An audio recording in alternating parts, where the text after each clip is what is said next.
Hello, listeners. Hi, my name is Madhavi, and I'm so happy to have you on UppTalk. You have come to the right place if you want to learn about IT and do really cool things with your hands. We are not just another IT company when I say UppTalk. Think of us as your learning partner dedicated to helping you reach your full potential. We have top notch hands on courses to help you build your business, whether you're new to technology or want to move up in your current job. Let's look around this as our first step towards learning. Next is calculated measurement.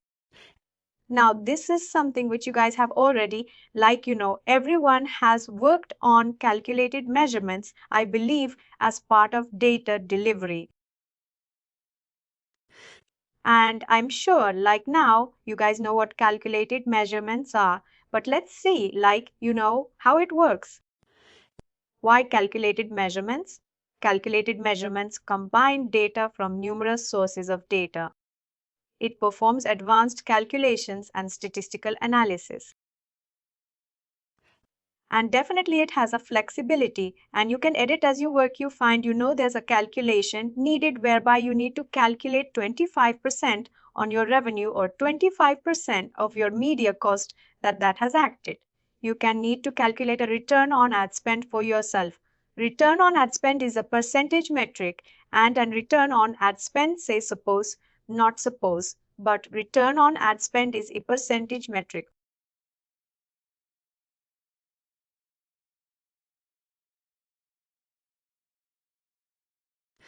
What is the formula for return on ad spend? It is revenue divided by cost, right? And always it is a percentage. Always remember our OS is calculated in percentages. Whenever you're doing a business level analysis, sometime or an account level analysis, what is the formula for return on ad spend is a metric that we do calculate in Python sometimes when we accumulate or aggregate stuff. But in normal name formula, we can calculate when you have your revenue and thing. In Python, we have our OS as a part of mulling.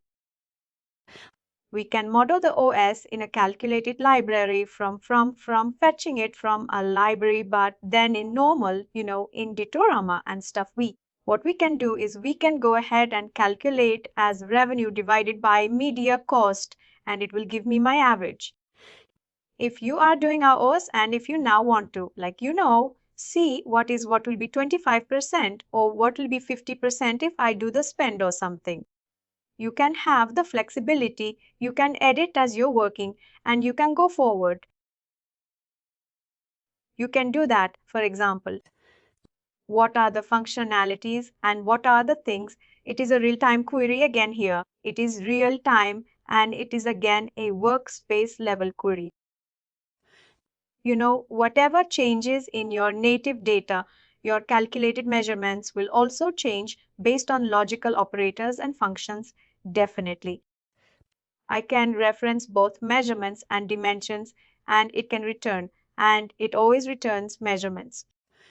When I say can reference dimensions, that does mean is how the measurements are working with respect to dimensions.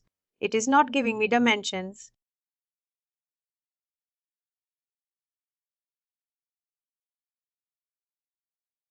What are the major ingredients that affect calculated measurements or dimensions? It's basically dimensions are measurements included in the expression, including using ingredients in the expression. Ingredients in the expression. If a oyster necessarily have this list, that is a size tiny typed, or please do ignore measurements.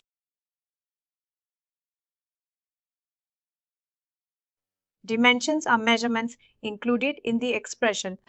And basically, if the ingredients in the expression, when I say whenever you are writing an expression for a calculated measurement, the ingredients in the expression and then the associated levels of context or associate levels of related stuffs that we want to have for ourselves, and those things basically dictate the level at which the query will take place. I'll tell you what I actually mean. Now say suppose you are writing a calculated measurement and what you want is your total conversion average. Now you have used average my total conversions and see like you know what comes. Now there is something called aggregation function. Definitely it's self-explanatory that it refers to the measurement total conversions. Now, when I see that it's a work, like calculated measurements have worked, space level measurements, right? It is applicable to the entire workspace. When we see that and when you reference total conversion as a metric in your calculated measurement, it basically takes into consideration all the conversion tag data streams that are present in your workspace. All the total connect conversion tag data streams that you have in your workspace calculated measure. This calculated measurement when you're creating it takes into context all these data streams. And when I say it's a workspace level, it basically works fine with all these data streams. It will work fine with all these three data. Like all the data streams which have conversion tag values or conversion tag data streams. What are there in my data? That's what we're doing. Dimensions and measurements included in the view. The fields included in our report pivot table widget in which we display our calculated measurement will also play a role on how it will be calculated. Definitely right. When you have your native dimensions and measurements, you know what are your native dimensions and measurements, our native dimensions and measurements are. And now we have your native dimensions. What are your native dimensions? Anything like in a product.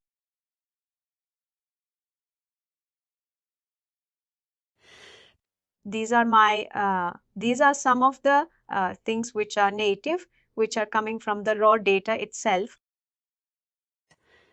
But when you are doing a measurement calculation, when you are now taking all the columns, what you have created is ROS. ROS is return on ad spend calculation that you have done on your data. And you want to see it with respect to all these native dimensions and as well as measurements, like whatever measurements are you have.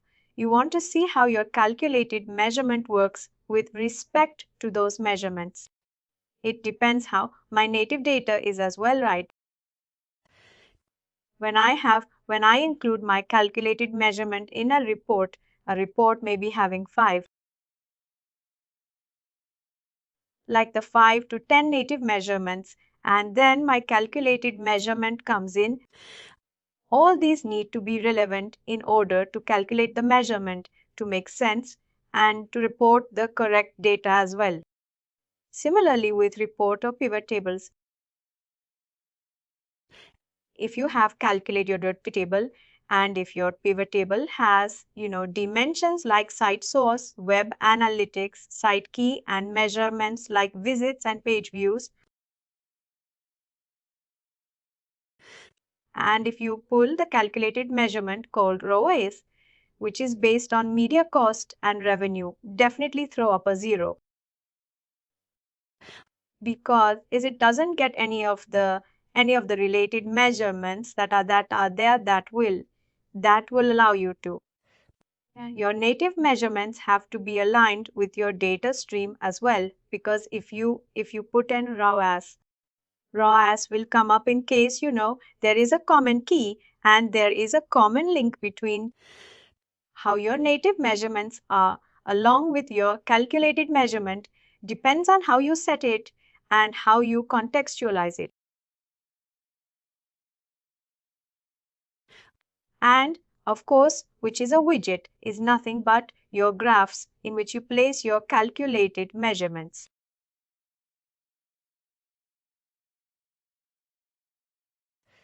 For example, if when we add campaign name to the pivot table view, it will add like when we add campaign, it will add the campaign name to the context.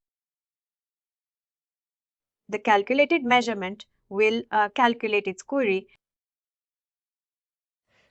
There has to be a context whenever we do choose any kind of calculated measurement, and we use it as part of any of the data streams or any of the pivot table. Granularity and aggregation. These are these are very, very important parts of calculated measurement. Because granularity, by adding a certain dimension in a view or adding the dimension in granularity in the calculated measurement, granularity sets the context for calculation at which calculated measurements query will take place. Dimensional level of calculated measurements remains fixed as granularity. If you change any dimension level as well, if you have fixed the granularity, because why we need to choose the granularity, that my calculation is true with all the granular, the most granular factor in my data. What we do is we choose the granularity and we choose the aggregation as well, because aggregation is pretty much necessary when we do a calculated measurement. You do clicks divided by impressions and you put it as sum. The aggregation to be sum. It will return a sum only and it will never return a percentage. Your aggregation method has to be set as well as you choose your granularity. What we mean by that? Let's check by seeing. Some examples. Use case 1 is return on ad spend that I was talking earlier. Let's see how we do the return on ad spend.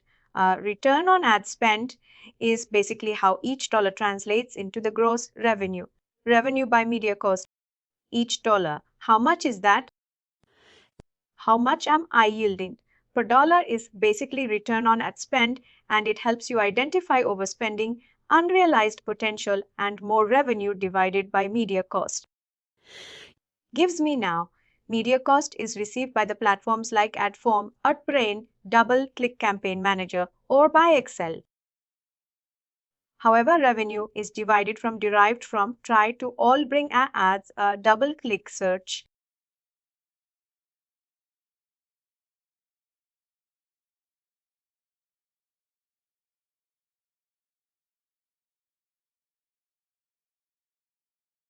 We don't have literally any connection between the both.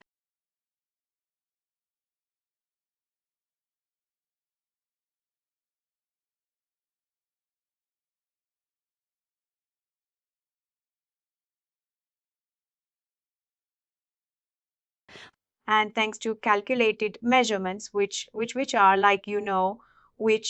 workspace level calculations, which help us do the ROS computation. Calculated measurements. Again, you go to connect and mix. From there, you go to measurements. From there, you choose calculated measurement.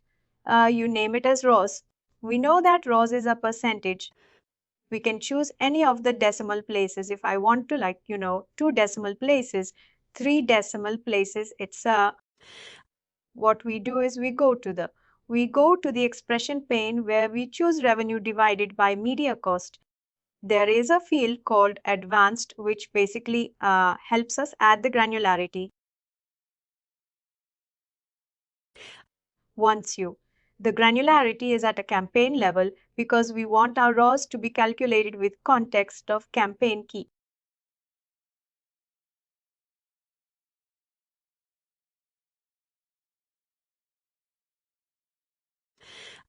In other words, we want ROS to be calculated per campaign key, and we want to see that how each campaign has contributed towards the ad spend and the revenue gained.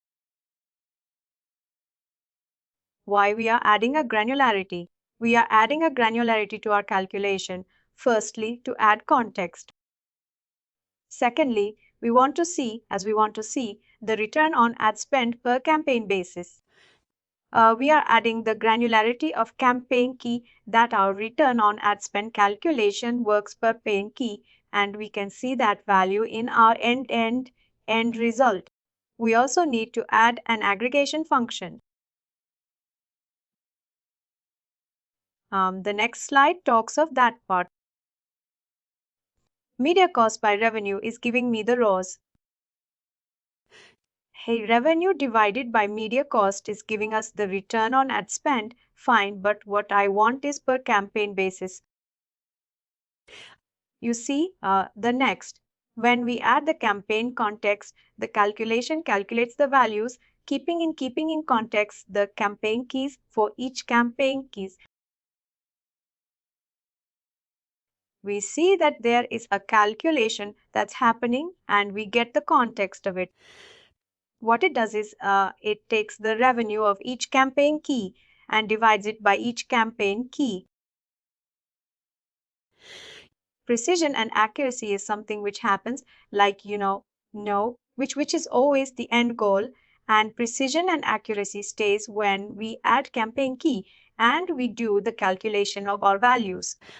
Lastly, we have the aggregation method. And when we know that it's a percentage, we know that, we have to select an average. When we have a percentage, our aggregation function is an average aggregation. That's how it looks like.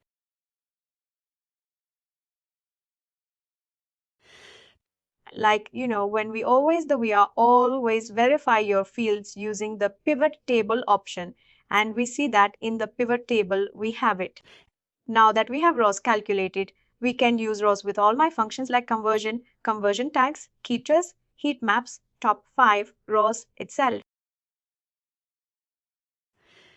Calculated measurement not only helps us with calculating a new measurement calculating a measurement that is helpful for, seeing the performance of our native parts. Rather, also calculated measurements are something which helps us with creating a new measurement which, along with my native things, can produce separate graphs, which makes sense to me. Please do like, share, and subscribe to our channel. For more information, contact us sales@therightuptalk.com.